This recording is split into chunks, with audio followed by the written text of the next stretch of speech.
नमस्कार, बहुत बहुत स्वागत है दोस्तों। आज की बड़ी खबरें और मुख्य समाचार आप लोगों के लिए लेकर के आए हैं। एक एक करके इन खबरों को जानेंगे। दोस्तों, एक रिक्वेस्ट है कि आप नए हैं चैनल पर तो चैनल को सब्सक्राइब कीजिएगा, जिससे कि बड़ी खबरें आप तक हमेशा ही पहले पहुंचे। और इस समय की सबसे ताजा और बड़ी खबर से शुरुआत करते हैं, जो कि पश्चिम बंगाल से आ रही है। पश्चिम बंगाल के सीएम बनर्जी ने इलेक्शन कमीशन को दी है धरने की चेतावनी। जी हां, बंगाल के वोटर लिस्ट में गुजरात हरियाणा के नाम जोड़े जा रहे हैं।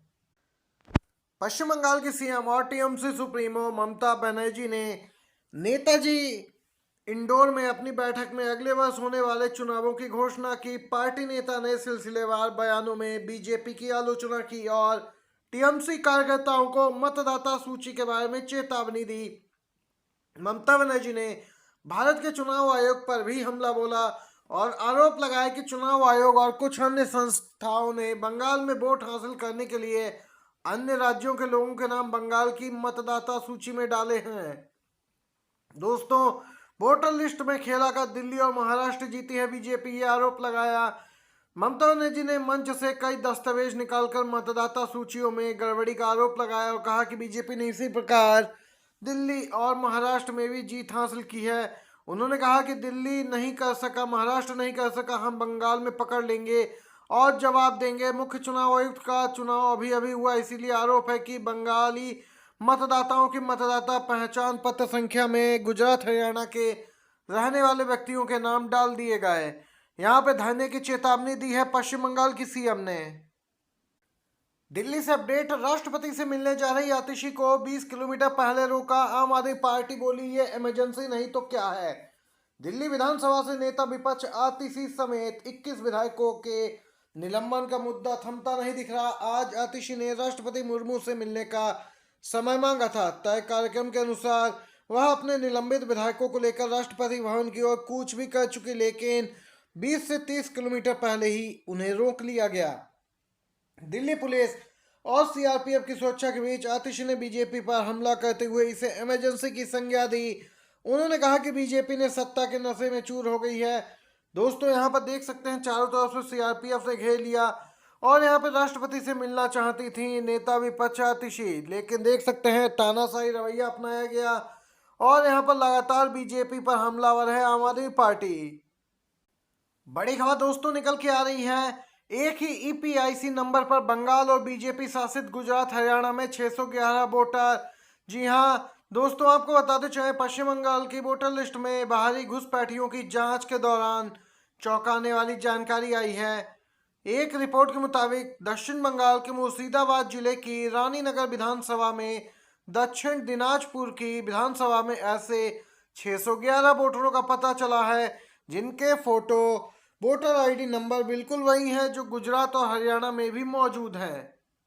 यानी इस राज्य के वोटरों के ईपीआईसी कार्ड नंबर और बीजेपी शासित दोनों राज्यों के ईपीआईसी कार्ड धारकों के नंबर एक जैसे हैं। दोस्तों, यहाँ पर धोखाधड़ी की ये बड़ी खबर है। सूत्रों के अनुसार सबसे ज्यादा 482 एक जैसे नंबर वाले वोटर यहाँ पर गंगारामपुर विधानसभा क्षेत्र में पाए गए हैं। यहाँ पे लगातार विपक्षी दल इसी फ्लोटिंग वोटर्स को लेकर हमलावर हैं और अब बीजेपी घिरती जा रही है। दोस्तों, इसी के साथ एक और बड़ी खबर की ओर बढ़ते हैं।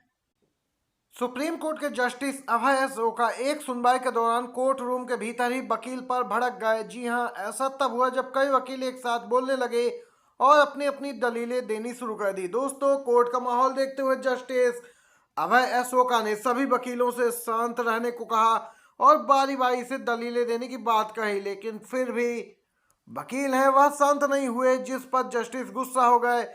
दोस्तों, उन्होंने कहा कि सारी फाइलें फेंक दूंगा। अभय अशोका ने कहा कि वह इस तरह की अनुशासनहीनता देख देख कर तंग आ चुके। उन्होंने कहा कोर्ट के भीतर रोज इस प्रकार का माहौल देखने को मिल रहा है, अनुशासनहीनता हो रही है।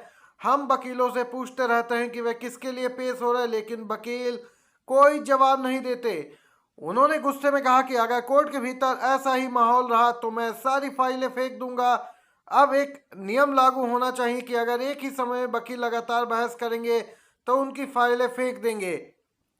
दोस्तों, देख सकते हैं वार एंड बेंच की रिपोर्ट के मुताबिक जस्टिस एस ओका ने इस तरह की अनुशासनहीनता को लेकर कहा कि सिर्फ सुप्रीम कोर्ट में यह देखने को मिलता है।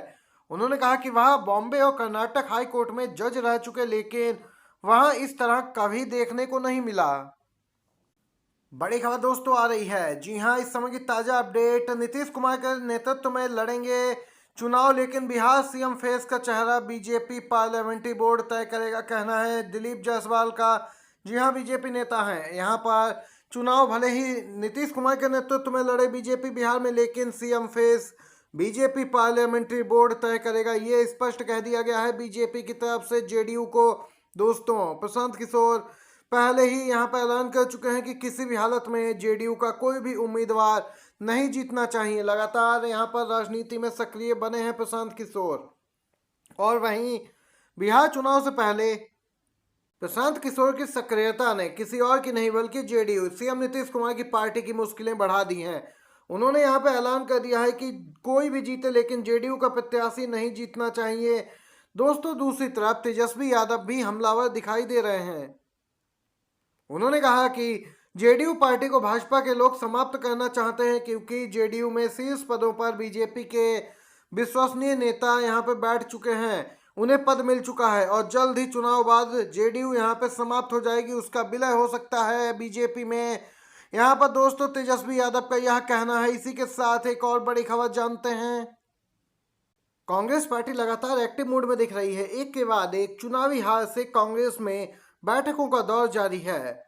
केरल विधानसभा चुनाव को लेकर कांग्रेस आलाकमान की बैठक हुई है। खड़गे बोले, अगली सरकार हम बनाएंगे। जी हां, कांग्रेस अध्यक्ष खड़गे लोकसभा में विपक्ष के नेता राहुल गांधी और संगठन महासचिव केसी वेणुगोपाल की मौजूदगी में पार्टी के शीर्ष नेताओं की दिल्ली स्थित पार्टी मुख्यालय इंदिरा भवन में महत्वपूर्ण बैठक हुई। दोस्तों, इसमें अगले साल होने वाले केरल विधानसभा चुनाव पर रणनीतिक चर्चा हुई। इस बैठक में केरल के प्रदेश कांग्रेस के प्रमुख नेता और पदाधिकारी भी मौजूद रहे। बैठक में दोस्तों तय हुआ कि पार्टी केरल चुनाव में पूरी मुस्तैदी के साथ लड़ेगी और सरकार बनाएगी। खड़गे ने बैठक की जानकारी साझा करते हुए बताया कि पार्टी के शीर्ष नेताओं के साथ मिलकर केरल से संबंधित मामलों पर चर्चा करने के लिए महत्वपूर्ण बैठक की गई। दोस्तों, इससे पहले यहां पर हरियाणा के नेताओं साथ भी बैठक की गई थी और बिहार के नेताओं साथ भी बैठक की जा रही है। कांग्रेस पार्टी में राहुल गांधी सक्रिय भूमिका निभा रहे हैं और एक के बाद एक बैठकें हो रही हैं। मल्लिकार्जुन खड़गे खुद मौजूद रहते हैं, प्रियंका गांधी मौजूद रहती हैं। यहाँ पर दोस्तों लगातार बैठकों का दौर जारी है कांग्रेस के नए मुख्यालय इंदिरा भवन में। ये थी इस समय की तमाम बेहद बड़ी खबरें और मुख्य समाचार थे।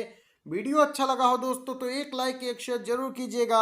आप सभी दोस्तों का धन्यवाद।